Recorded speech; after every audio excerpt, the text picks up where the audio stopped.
Hello, my name is Atreyu, and I'm a full-time artist. I'm here to help you navigate the world of this art and bring you some tips and things that I've learned over the past, let's say, 2 decades of creating art. I don't claim to know it all, but I've learned some really helpful things that have saved me quite a bit of time over the years, and I think they're going to help you too. So let's dive into tip number 1. We've got 3 today, by the way.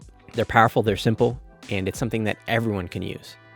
So let's go. Tip number 1. The first tip is going to be painting in black and white. And I'll tell you why this is important. We all want to jump into color right away because color is fun. You can choose what you want. You can be creative with it. It really makes the images pop. But color cannot fix values. Values, between light and dark are going to make and break your digital art. No matter what style you're going for, we are surrounded with light and dark. That's all we have to work with as artists. And we're constantly pushing and pulling those values. So what I do and what I recommend is starting off every single painting or illustration in black and white. We can always go and add color later, right? But black and white to start will help you carving out and really seeing how the light is falling and bringing the shapes to life. Because without it, an image could be completely incorrect. You could have values that are opposite of each other and you don't even know if you start with color.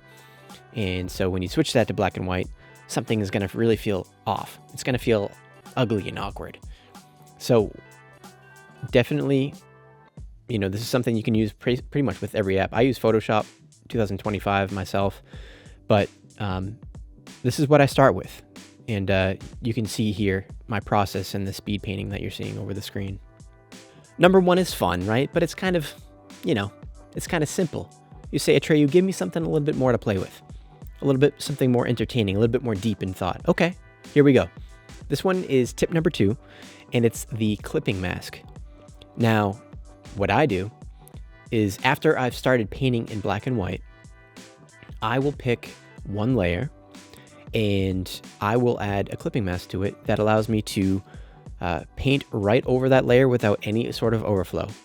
For years and years, I didn't know. I just straight up didn't know about clipping masks.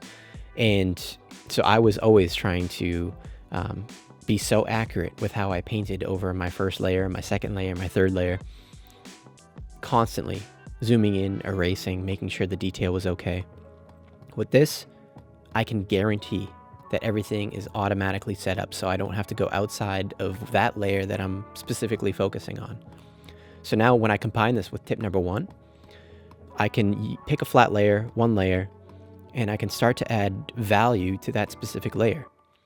And you can use whatever kind of brush you want, whatever kind of text you want, but I kind of think of it as painting light onto the layer. So specifically when I'm painting a person, I'll start with maybe a mid-tone, and then on the clipping mask layer, maybe I'll go in with some light, and I'll just use any sort of brighter value, and from there, I'll start painting where I think the light should fall.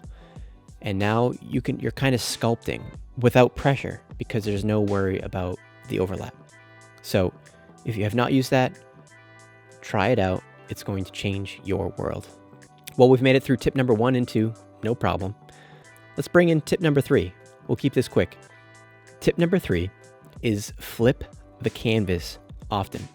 For me, on my Mac, it's Command F. But what this is going to do is it's going to completely shift your eyes from looking and staring at the same piece of art that you have been for the past, who knows, maybe a few hours, maybe longer.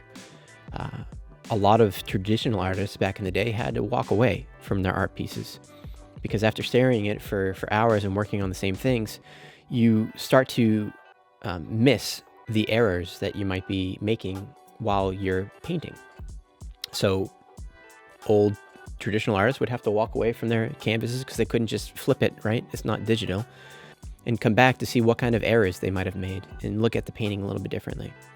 So you can do that with digital art immediately. You can immediately get a change of perspective by hitting Command F to flip that canvas. I do this throughout the process, all the way through the end of the painting, to make sure that everything feels well balanced, correct anatomy. It changes a lot with this. I notice big errors. Maybe an arm or a leg or a head is just too big or too small. So that should help quite a bit. So that wraps it up for these 3 tips. And if you found this helpful at all, please consider subscribing. It helps me a lot. I'm going to be producing a lot more tutorials on YouTube. I'm going to be a lot more present. I'm on TikTok, I'm on Instagram, on YouTube.